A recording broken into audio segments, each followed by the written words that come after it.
Hey, so I want to talk about the term secondary gaslighter, which I just heard of recently, and I was so relieved to hear about this term because so much just started to make sense to me.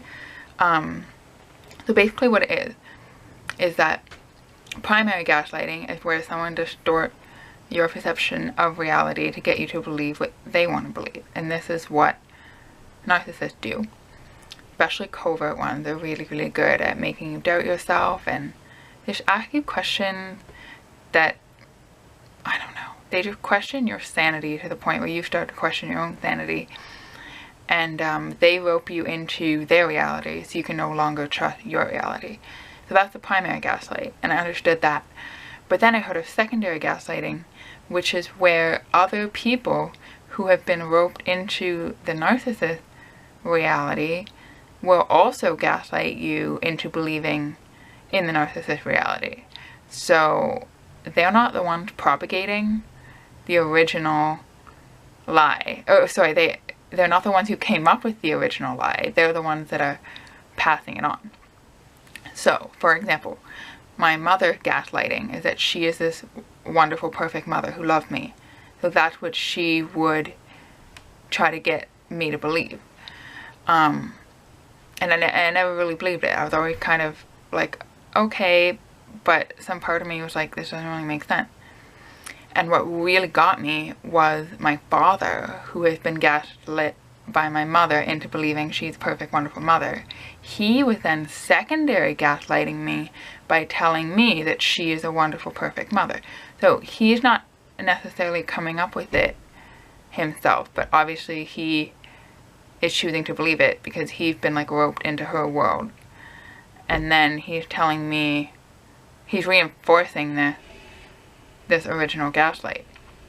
And I realized that in my childhood I was looking to my father as a supposed voice of reason. Like I would look to him like, I'm being abused, right? Like this is not okay, right?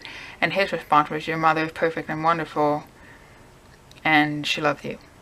So that's the secondary gaslight, and I think that did tremendous damage to me, that you look for someone to validate your experience and then they just reinforce the abuser's perspective.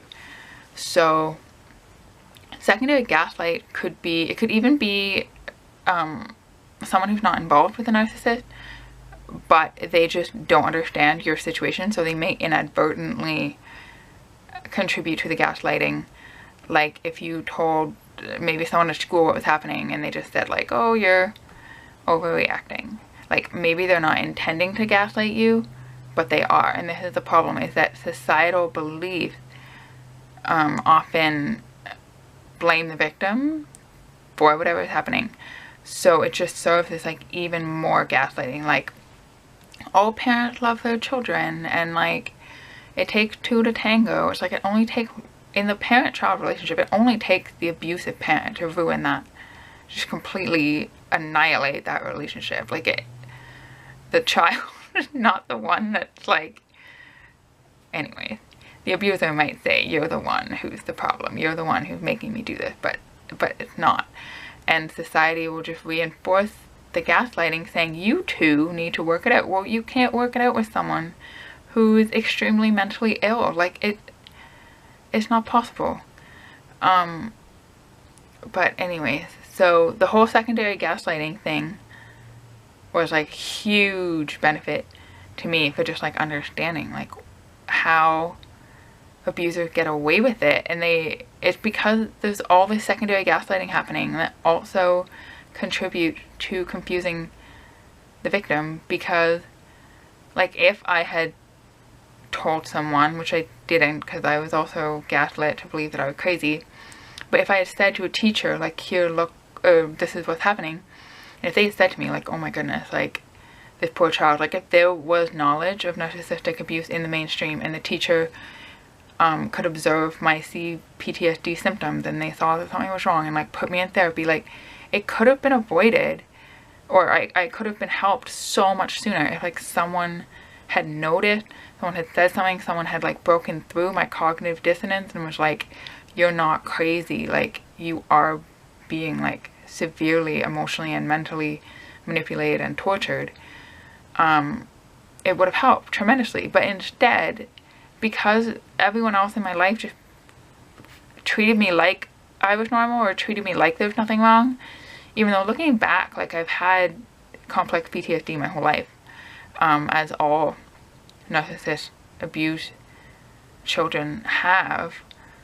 No one noticed, and that's part of the secondary gaslighting, is that no one noticed, like, how abused I was, and they just acted like I was normal. They're like, okay, I guess I'm normal, or like, I guess I'm crazy, but I'm like hiding it really well, like, I don't know. But society is a major obstacle in healing, especially with just all these beliefs of like, oh, mothers love their children and all this stuff, and like, people think that you're overreacting or something. And that's why I think it's so important that people share their stories. And I've had so much healing just from listening to other people on YouTube talk about their stories, and realize like I'm not the only person that's gone through this, and it is very, very real.